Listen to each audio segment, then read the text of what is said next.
Hello, everyone. I'm Sarah Michel, and this is another live challenge to God. I can see that the live chat is empty apparently. It's like my old streams when no one was watching, which is pretty cool.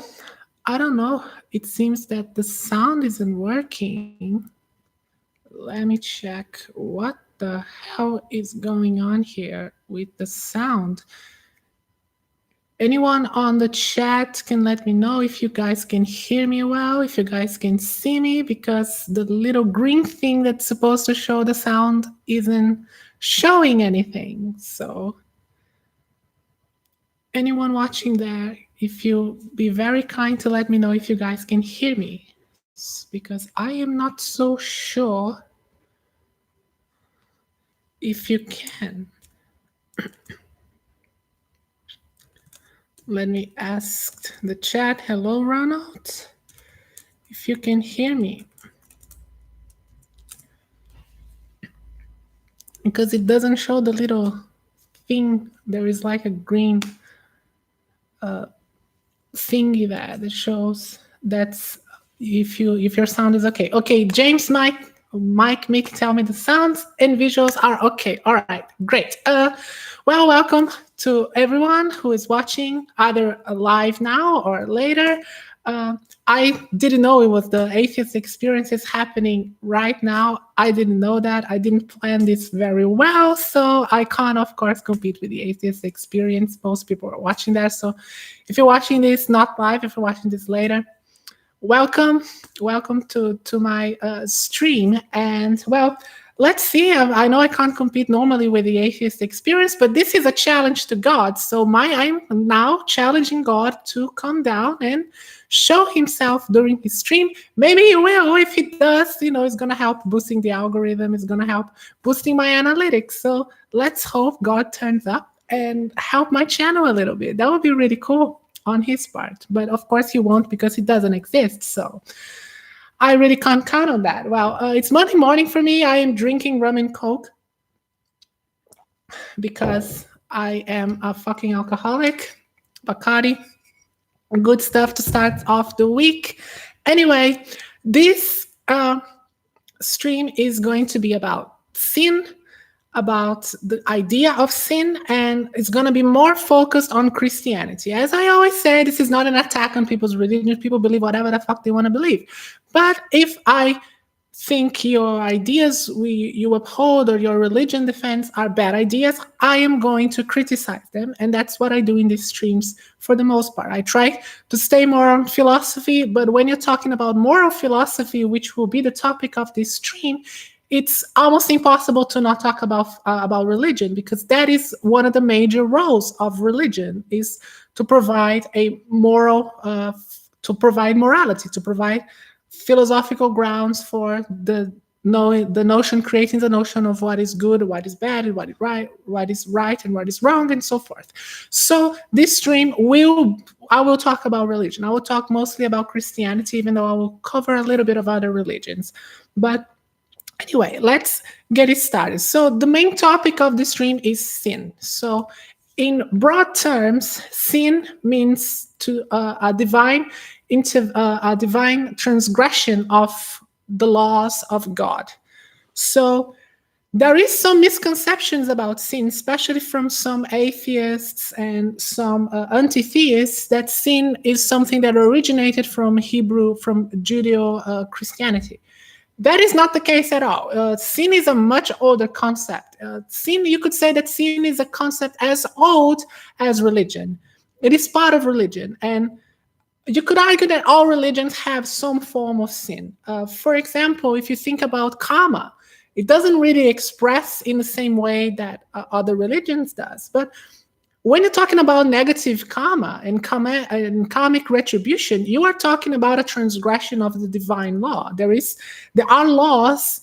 There is positive and negative karma, which means virtues and vices. And when you create negative karma, you are making a transgression, and there is going to be retribution for that. So there is going to be a punishment. So in some ways, it is very similar. It is some form of sin, even though it's not expressed on the same way. And there are going to be, of course, consequences in punishment, in morals, and so forth. So it is not the same way as Abrahamic religions have, and Christian theology and Judaic theology, but it is also a concept of sin. So, and it goes even much further than that in history. The ancient Egyptians also had some ideas of sins. So it is something that, as I said, go all the way back to ancient religions, and it's part of religions per se.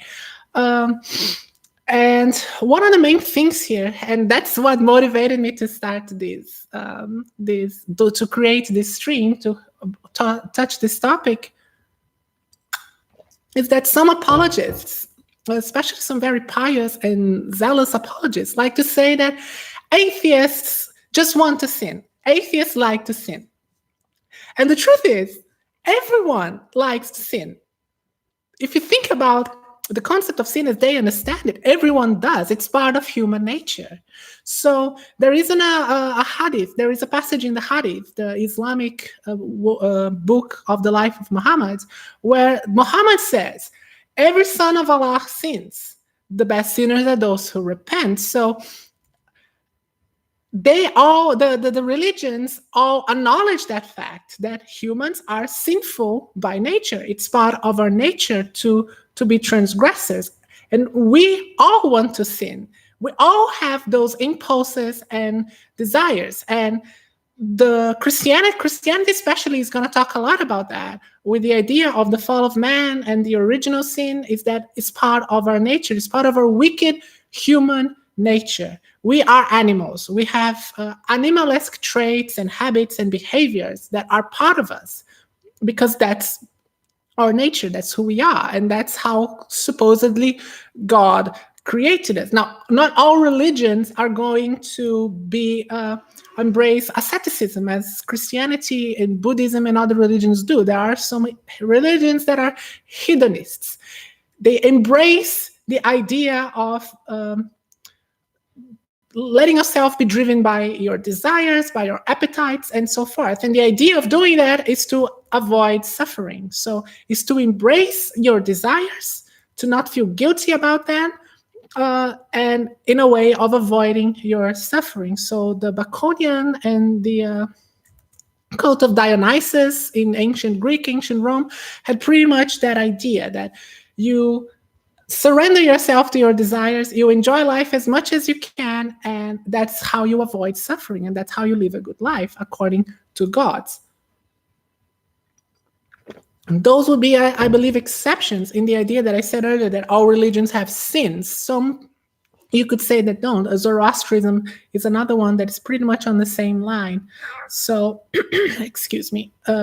But some say ancient Egyptian religion was the same, but ancient Egyptian religion had sins. They are called the 42 negative confessions. So I believe if you do a thorough investigation, probably even those hedonist religions also had some idea of sin, some idea of transgression and so forth. So this is just part of who we are. We have these desires, these basic biological needs that we want to fulfill. And religion is some form of, for lack of a better word, a castration of that, of our natural impulses, of our natural desires. And the idea of sin is to make us feel, to try to control that nature by guilt, by making us feel guilty about our desires. So, for example, one of the oldest ideas of controlling yourself, of asceticism, is Plato's theory of the soul. He divided the soul in three parts: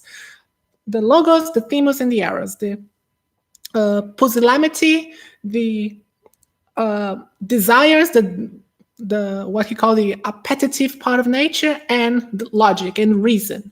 and which Freudian later has adapted to ego, id, and superego. But all of these ideas that we can control our emotions, that we can be completely ascetic, is bullshit, because our brain does not work that way.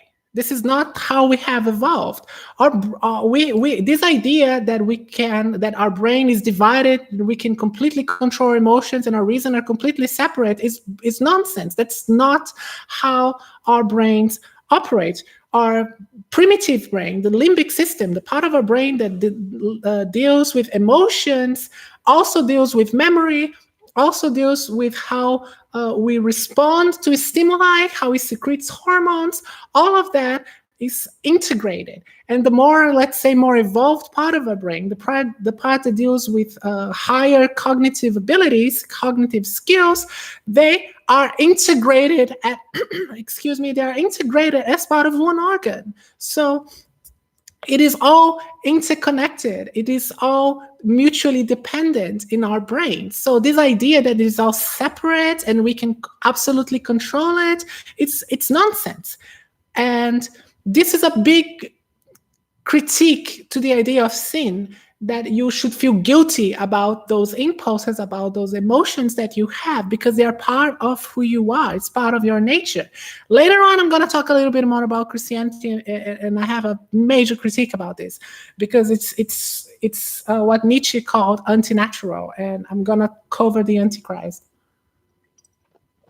because I think he has some very good criticisms about Christianity in particular in that book. And but for example, now that I'm still talking about brain and about how a brain works, if you have some neurological condition, if you have some brain damage, it can lead you to commit very horrible things. A person can become violent overnight, can commit a horrible crime because of certain conditions that they have. I saw a documentary about a guy who was sleepwalking. He killed his wife while sleepwalking. So he committed a grave transgression. He committed a terrible sin, but he was completely unaware of that. Should he be guilty or not? It's a big question when you're talking about theology.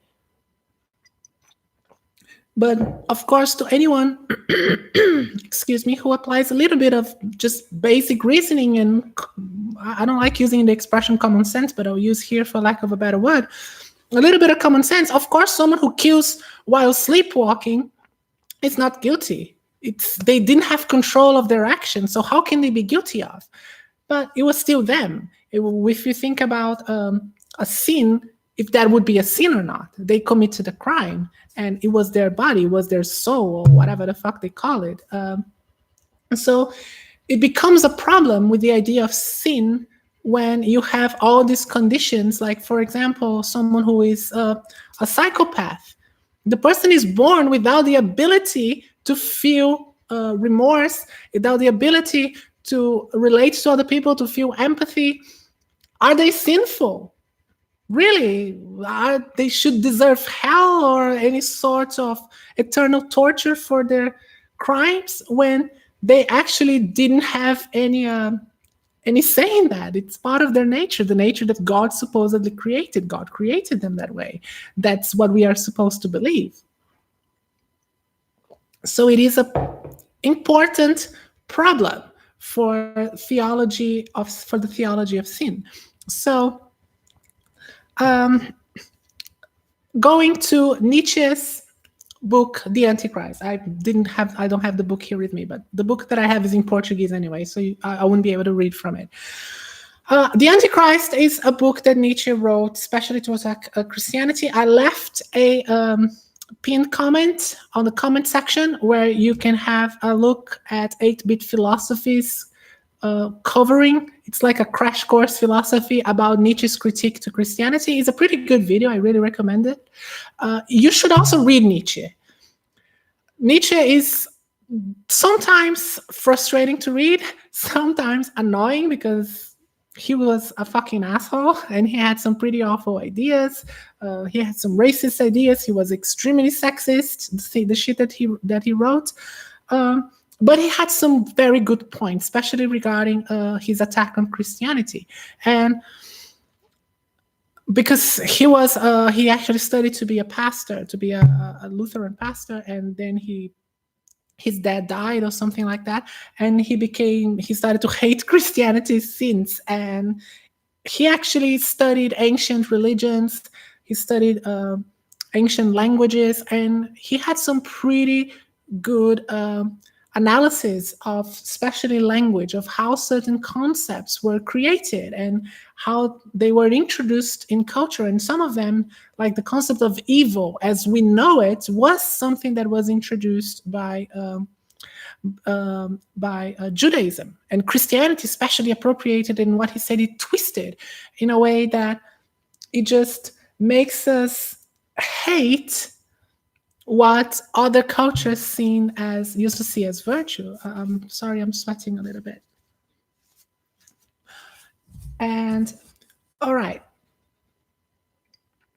Nietzsche's attack was not only on Christianity, it was an attack on asceticism. It was attack on what he called herd or flock mentality that was mostly promoted by Christianity. He saw Christianity as a religion for the weak, for the feeble-minded people, the people who have no talents, the people who have nothing special about them. So they would see what is special, what is noble by others, as something negative, as something that should be regarded as impious, as something that is regarded as bad, or as not even bad, as worse than that, as evil. So it is what he called a slave morality. Now, there are some misunderstandings about what he means by that. When he talks about slave morality, he's not talking about a morality that came out of slaves. Some people understand that, because especially when he talks about how the religion, these moral values came from the Jews, and the Jews were slaves of the Egyptians. Some people understand that he's talking literally about slaves. He's not referring to that. It is a figure of speech. He's talking about a morality that is that comes from a more noble morality, or from a master morality, if you will. So what he's talking about is that it is a response, it is a morality that emerged from, let's say, the mob as a response to the nobility. So it is what he says, a morality of resentment, because they resented the fact that the nobles had riches, that the nobles had talent, that the nobles had culture. So they started to hate that and started to put those, let's say, high values of nobility as something to be hated, as something to be despised. And this is where he talks about a slave morality, because it is a morality of that resentment, of that horrible feeling of you feeling envious, of you hating someone for being more successful than you. And then, of course, he goes into being naturally more successful, genetically more successful. And it gets into a little bit of social Darwinism, a little bit of eugenics. And it's hard to say, because when he was talking about those things, those concepts really didn't exist yet. They were still emerging. But it is understandable why some people understood him that way. But anyway, this video is not a critique of Nietzsche, but it's looking at the Antichrist, and especially his good arguments that he said that. So according to him, because of all of these things, he would say that Christianity has domesticated humans. It has taken the human animal and domesticated it and castrated it, and especially castrated God, the God of the ancient religions, the vengeful God, the God that you wouldn't fuck with because he was gonna fuck you up, Zeus striking a bolt of lightning out of his ass, that sort of thing. That's not the God of Christianity. The God of Christianity is a fucking wimp. And that is where I always come back to this in my streams, the problem of benevolence. And I might actually think about a video about this, a stream where I tackle this more specifically, the problem of benevolence and how that is a huge problem in Christianity and just makes the whole thing extremely silly. And you either have to believe that the God of Christians is completely incompetent and a fucking idiot, or he's just the devil in disguise. There are no other options that I see here, of course. And of course, the fact that he doesn't exist. But the point is, if you are taking it seriously, if you are to believe Christianity, it is absurd. It is completely absurd. I don't see how anyone reasonable can take that religion seriously. For example, if you think about the idea of God sacrificing himself for the sins of humanity, what is related to as vicarious redemption. Think about it. God created humans. So humans are sinful by nature. We established that, and that is something that every serious theologist will agree with. It is the fucking cause of fall of man. Men are corrupted by nature. Men are wicked by nature. Men have that capacity of submitting. Because of free will, men have that capacity, have the desires, and so forth. So man is corrupted by nature. Man is sinful by nature because of this, his desires, appetites, and etc., biological needs. But God created man that way, and created supposedly on his image. So God created man susceptible to be sinful. So man sins, the fall of man. Man sins, fucked up, kicked out of the Garden of Eden, and so forth. Then man keeps on sinning, fucks it up, etc. God sends his son or himself, depending on how you see it. The effects are the same. Sacrifices himself or his son for the sins of humanity, and then humanity is forever in debt to God because of that sacrifice. That cleared the slate, and now humanity is in debt to God and has to serve God. But the sins of humanity were God's fault in the first place. God created us that way. How is that not fucking blackmailing? How is that not a narcissistic God manipulating everything in order for us to adore him and kiss his ass? If he was a human doing the same thing, we would be pissed off. There is a very good episode on the Atheist Experience where Tracy Harris is talking to someone, and she's making that person realize if it was a person instead of God, like it was about rape. So God was saying, "Oh, if you rape a child, I'm gonna punish you for it. You're gonna burn in hell for it, unless, of course, you repent and accept me as your Lord." But whatever. Let's keep with that. Like God is gonna let that person rape a child and then punish them.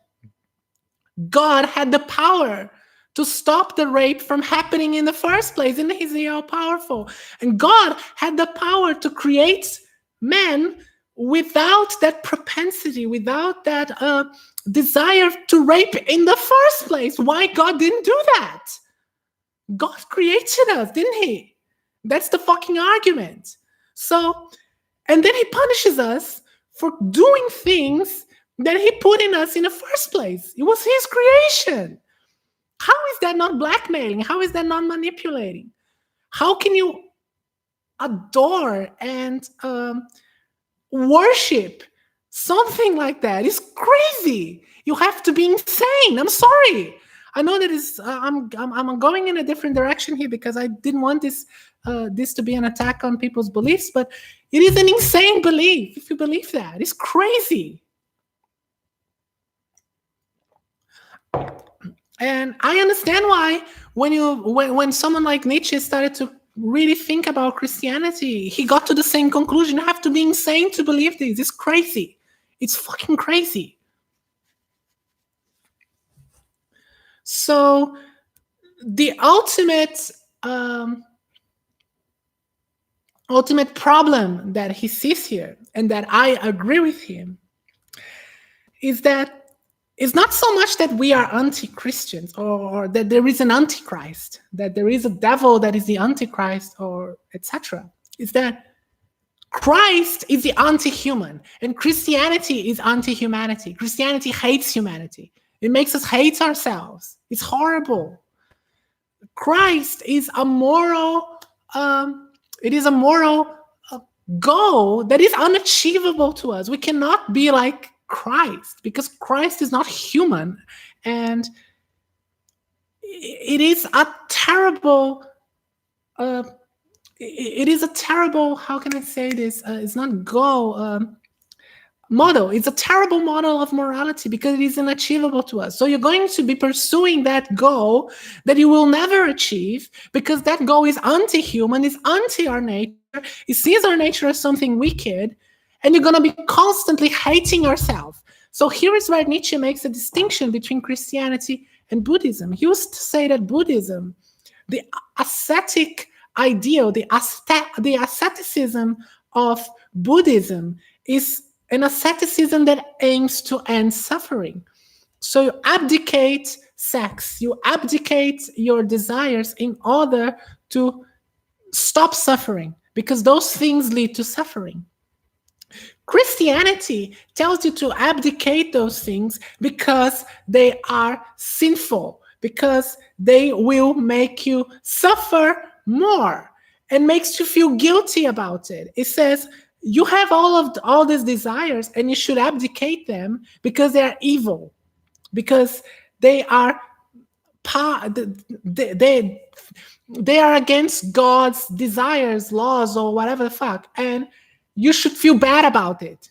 You should feel really bad about it because of your nature, because of your sinful nature.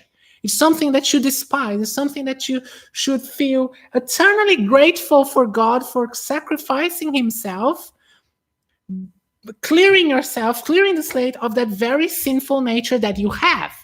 So instead of trying to diminish suffering, it is increasing suffering by augmenting guilt that you'd feel about your own nature. And that is sick. That is crazy. And that is why I agree with Nietzsche ultimately that Christianity is the worst of all religions. And I would say Islam is on the same line because Islam is very similar on that point. Even though I don't know much about Islam, I have to learn more about it. But on that point of sin is very similar. It makes us hate who we are. And that is why I very much critique it. I'm very much against it. And I think it's something that people should try to get rid of. Even though I am not going to be here and say, I pity the ones who do it. People believe whatever the fuck they want to believe. If they think I'm wrong, I'm full of shit, whatever. It's if they have an argument, presenting an argument, then we can talk about it. And I am not going to be that person who's going to say, oh, you're a fucking idiot for believing that. People believe insane things and crazy things and things that are bad for them for many reasons. And I understand that. So I'm not going to do that to people who believe it. But I see it as an irrational belief for many reasons. For philosophical reasons, and in this case, in this video, as I'm saying, for moral reasons. It is crazy to believe that. It is bad for you. It is bad for you. It is not a good thing. And let me see on my notes here if I have anything else. Oh yeah, I posted some disagreements that I have with Nietzsche, even though this is not a review of Nietzsche's, but I have some disagreements with him. He attacks compassion as something negative. I don't agree with that. Compassion, even though it really depends on how you define things. Now, I mentioned here on my notes about how he says about how the noble morality of the Greeks, of the Romans, saw compassion as something negative. And I mentioned how Julius Caesar, when he forgave Brutus, after Brutus died with Pompey, Julius Caesar forgave Brutus. And that was seen as something magnanimous. That was seen as something very positive about Julius Caesar, how he was a magnanimous and forgiving leader. But being forgiving, being magnanimous is not the same as being compassionate, depending on how you classify things, how you define things. So I understand that. And it is a lot to do with how you classify or how you define things. So I think when he's talking about compassion, he's talking about having piety and feeling sorry and empathy for those who are weak, for those who are feeble-minded, and so forth, which is still something I don't really agree with. I think there are some positive things about Christianity. I'm not going to deny that. Humanist values come from Christianity. and I see them as good things. So, as though, as I said, Jesus Christ is a moral standard that is unachievable, and if you try to achieve that, you're going to be in perpetual suffering and perpetual guilt. There are some good things that come from that model of forgiveness, of compassion, of empathy, and so forth. So it encourages those sorts of behaviors that are positive. If you're thinking about a society, we should need them as a society in order to work and relate to each other and respect each other and so forth. So I don't entirely agree with Nietzsche. And I see that sometimes if you're going to take Nietzsche to the extreme, he's almost he's almost arguing for a society of fucking psychopaths, and I of course do not agree with that. So I think some form of asceticism is desirable. To restrain some of your desires is a good thing. I am more on the let's say the Aristotelian side on ethics and morality, that you should temper your desires. You shouldn't try to eliminate them because you can't, but you should temper them. You should control them, and you should try to have a balance between that appetitive part of yourself, the part that strives for desires, strive for wealth, and so forth, and that part of yourself that wants to be logical, that wants to be reasonable, that wants to be skeptic. I would say that we are anti-skeptic by nature. Skepticism is to fight against our own nature and to fight against our own psychology, because we have so many cognitive biases. And to be skeptical, to be constantly questioning things, is something that goes against that and requires a constant requires the word is escaping me now, constantly monitoring. That's not really the word I want. Discipline requires constant discipline in order to really be a skeptical person, and we all sometimes fail on that. So as I said earlier, the closing statement would be that it's not that there is an antichrist or that we are anti-Christianity, but Christianity is anti-human and Christ is anti-human. That is how I would define Christianity. So let's go through the chat and see what's going on. If anyone has any questions on the chat, please ask me. That would be appreciated. By the way, thank you to everyone watching live and everyone watching later. Thank you all for watching. Pomodorino said, wait, high revolutionary. I like how you can parse your audio critique of his less than favorable character, and that's that. Yeah, exactly. Nietzsche, he was a man of his time, I suppose, and people have different views on that time, and still doesn't excuse some of his horrible shit that he says. But yeah, it's people change. People change. I mean, societies change, culture changes. Things that were unacceptable then, or things that were acceptable then are no longer acceptable, and we improve. And that's why I say about the idea of secular morality and secular values, they can be improved. They're not dogmatic, they're not set in stone, they're not in a fucking stone tablet.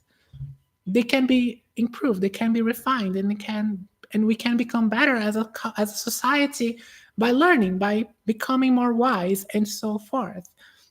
Pomodorino, until God is defined as omnipotent and omniscient, he's responsible for everything. Exactly. And he is. And that is a crazy thing about Christianity. He is responsible. He is responsible. The fallen angels, and it's like there are so many mental gymnastics from apologists to go around these things, and it's just sad. It's just sad. And there are philosophers, intelligent men, who dedicate their entire careers to make excuses for it. And that's pretty fucking sad. It's not only a life, it's an intellect that is wasted on making excuses for a sick religion. That's fucked up. That is a tragedy of humanity. And that's what Christianity has caused us. And that's why I am so against it. And that's why I really don't like it. But anyway, 35 minutes might have been my longest stream. God hasn't showed up, so fuck you, God. You didn't help boosting my algorithm, boosting my analytics, so fuck you. Now, of course, God doesn't exist, so He couldn't show up. I need a stream now. Again, 35th stream without God showing up. Another time the experiment is concluded, has the same conclusion. There is no fucking God. God doesn't exist. I am Sarah Michel. Thank you all for watching, and I will see you next time. Cheers.